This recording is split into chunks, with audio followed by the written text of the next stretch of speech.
My first view of Melbourne was from 50 feet on a misty morning in the spring of 1863. As a working dog, I had travelled halfway around the world from Sussex, where I was born, to Sydney, where I helped any good cause that could use a St. Bernard dog who weighed 180 pounds. Now it was time for a holiday in Melbourne, the southern capital, which is at its most beautiful in the spring.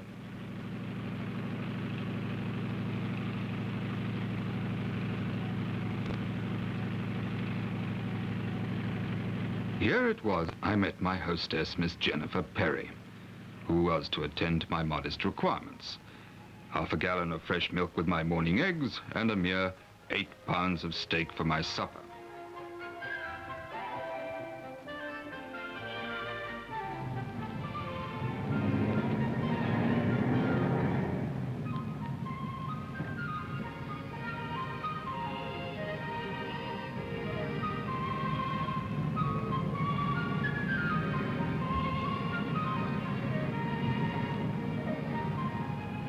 Miss Perry had to go shopping, but for me, I could hardly wait to see the sights and to sniff the smells of this great new city. A bridge like Sydney, the Statue of Liberty, an Eiffel Tower.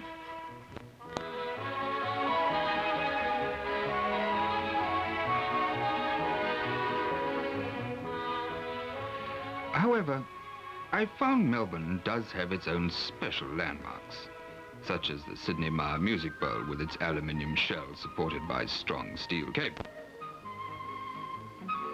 In the same belt of gardens is another landmark, the Shrine of Remembrance, erected to commemorate the fallen of World War I. Here, a shaft of light will fall across the Rock of Remembrance at exactly the 11th minute of the 11th hour of the 11th day of the 11th month of every year for the next 5,000 years. It's always an attraction to visitors.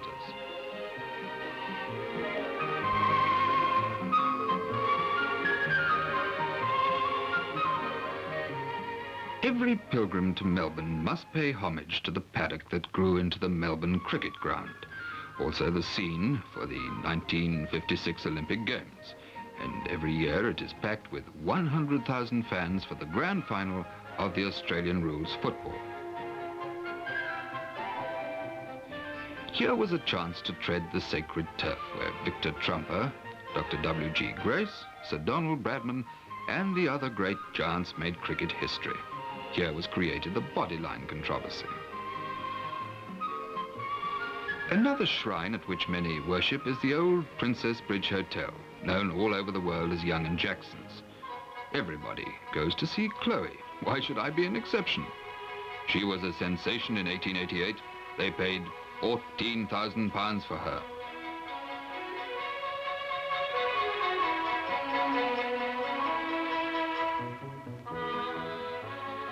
Chloe has a timeless charm, and so has the product I represent.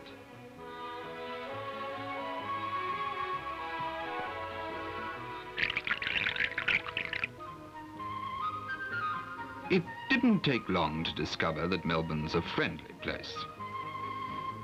I was asked the most personal questions such as, how much do I weigh?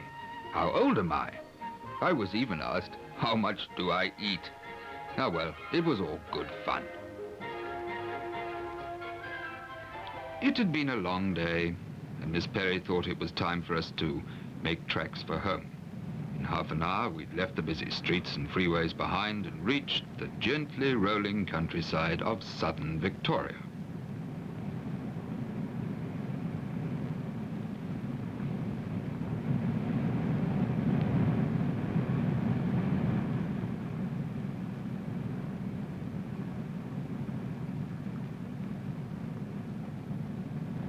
This was to be my home for the next fortnight.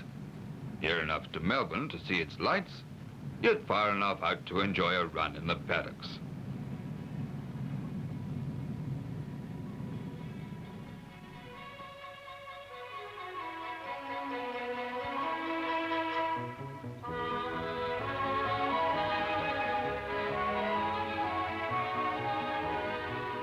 However, the first thing I needed was a drink.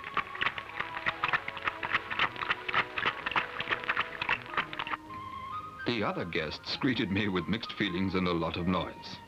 Talk about a royal welcome. My new home was suddenly a flurry of dashing canines, jumping hither and thither. I don't think they'd ever met another dog before quite as big as I am.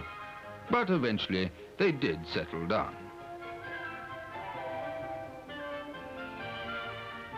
The Labrador puppies took it very calmly, and Francois and the goat looked inscrutable. And so, my first day ended in a nice clean bed of straw. The next morning, my official duty was to visit the Royal Melbourne, and Miss Perry spent hours on my toilet. Mind you, I'm not really complaining.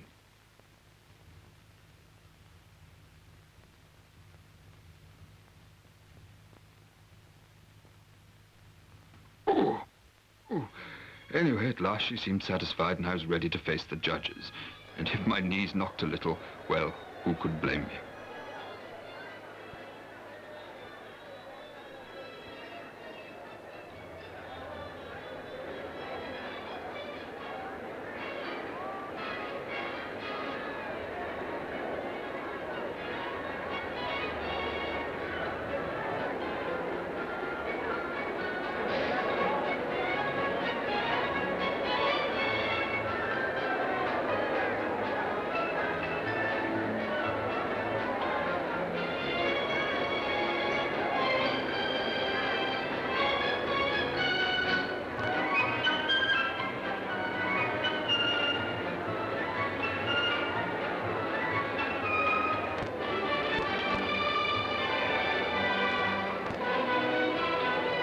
No one was surprised when I won the championship, really surprised. After all, there were no other St. Bernard dogs entered. Confidentially, one of my main jobs in Australia is to try and be a daddy, improving the breed, you know. Not hard for a gay young dog like me. Of course, you can't expect a fellow to go to the show without a little relaxation, and England still has the same fascination as everywhere else in the world. Once I got on it, they found it hard to get me off. If it's one thing I do like, it's going for rides.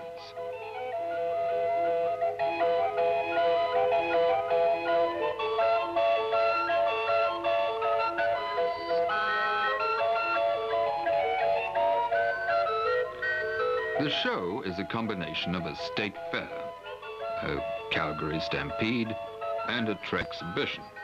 Of course, I wanted to see it all. Everybody seems happy, thirsty, hungry, and tired, but the people of Victoria wouldn't miss it for anything. Neither would I.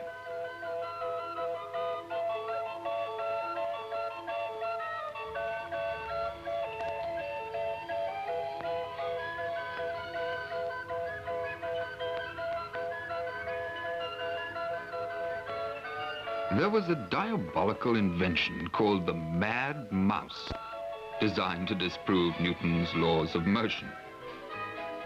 Oh, whose idea was this anyway? Oh well, here we go. Shiver me timbers. Help, pussycats. Bye-bye lunch. Get me off this lobster accent. Help! Oh, help!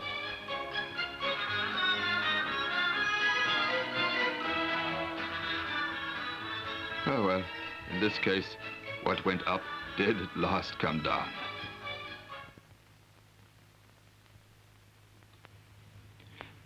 It certainly was a relief to relax in the Botanical Gardens.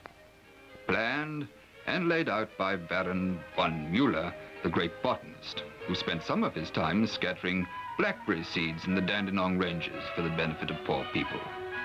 That was a nice thought, I think. Personally, I found these botanical gardens in Melbourne quite one of the most charming gardens I had seen yet in my world travels. So much to see and so many lovely trees to investigate. The century of TLC has made them what they are today. TLC, oh, that's Australian for tender, loving care.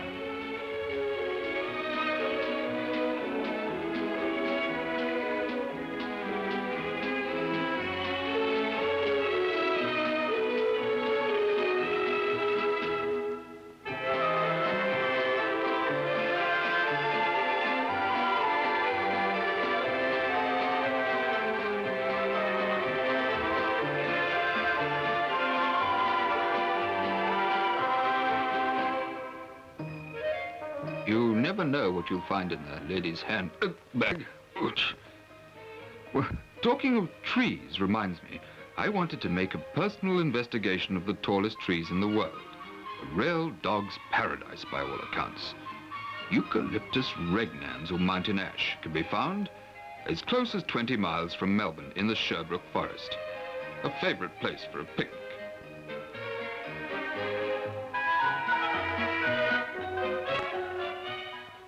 A band of enthusiasts who love playing trains revived this old railway to once more through the Dandenong Ranges. For many years, the track was on stock lay rusting at Fern Tree Gully. But voluntary workers put it in order again, and riding in Puffing Billy is now a regular treat for thousands of school children. And for one St. Bernard dog. Come with me for a quick trip.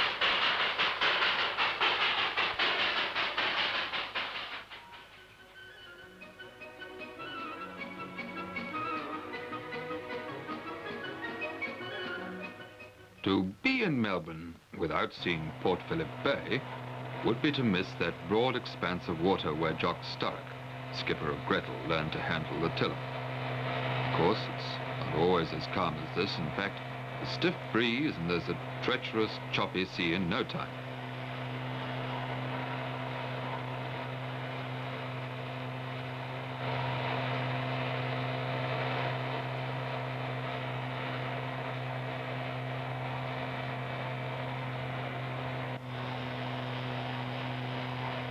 Now, let's get back to terra firma.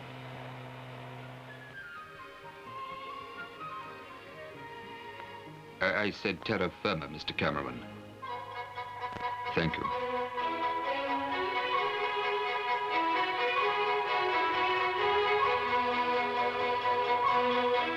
By now, my appointment book was becoming so crowded I could scarcely fit in a modeling assignment I had with some of the dancers from the Victorian Ballet Guild. They were rehearsing for a revival of Delibes' Sylvia.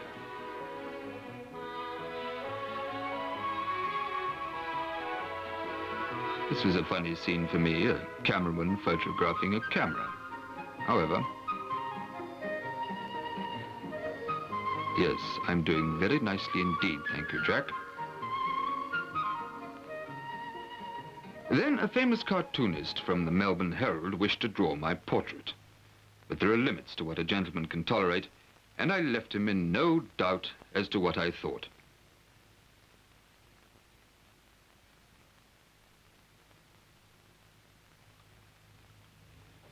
Do I really look like that?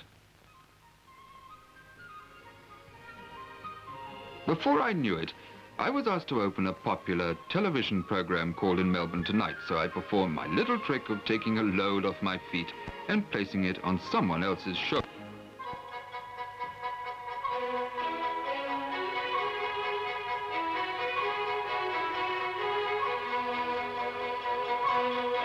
One of the nicest things that happened was when one of our agents in Melbourne decided that I could give a contribution to the spastic children.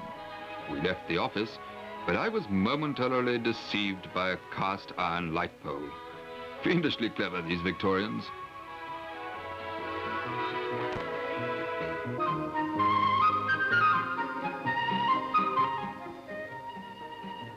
My fellow worker at Marathon, the Spastic Children's School, was Miss Australia, who is chosen each year as part of a fundraising program.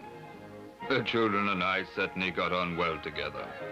They showed none of the fear other kiddies developed when they met such a big, hairy playmate.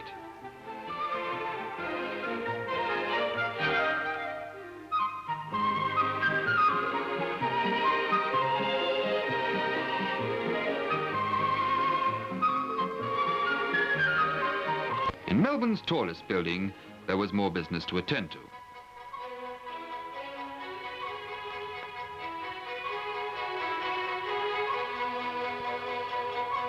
I couldn't see the necessity for a lead development association.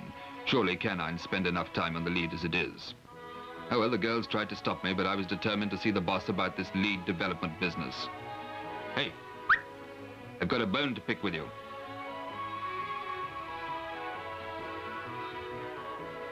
Oh, well, turned out to be not lead, but lead and zinc. Oh, what a relief.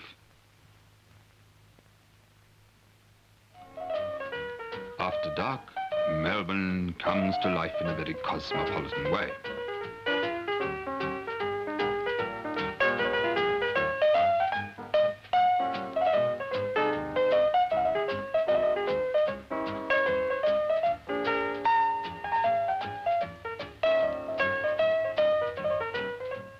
Every year, the local dress designers like to show what they can do, and the best station is known as the gown of the year.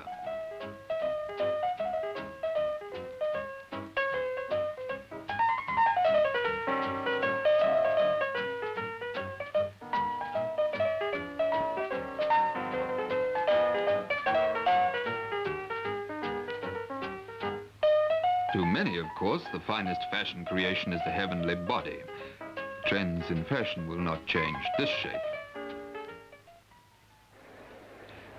The biggest attraction is the Spring Racing Carnival. And in the carnival, the greatest race of all is the Melbourne Cup at Flemington. People travel thousands of miles to see it. A whole shipload of racing fans arrived from New Zealand.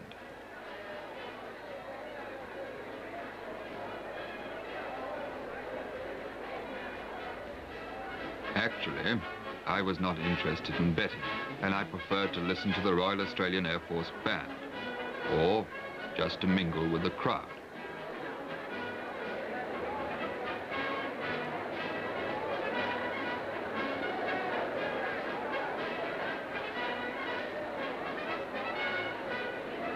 As usual, I created some interest. But the magic hour of 3 p.m. arrived, and they're off.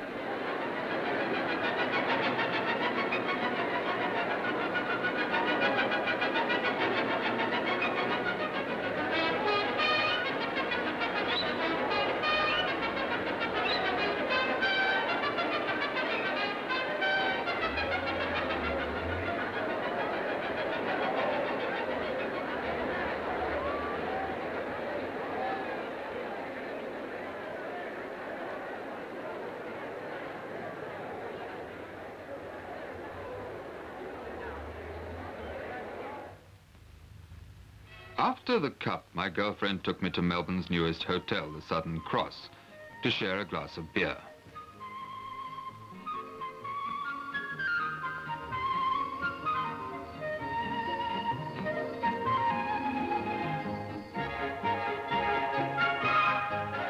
What's this? Is it Nemesis approaching? No, it can't be true. It can't be true. The jealous husband. Well, a gentleman always knows when to make a dignified exit. Back to the doghouse. After all, every holiday must come to an end sometime, and mine finished on Cup night when the festivities were at their peak. I know I caught only a glimpse of a great metropolis. I met only a fraction of its people. Only about 10,000 children patted me.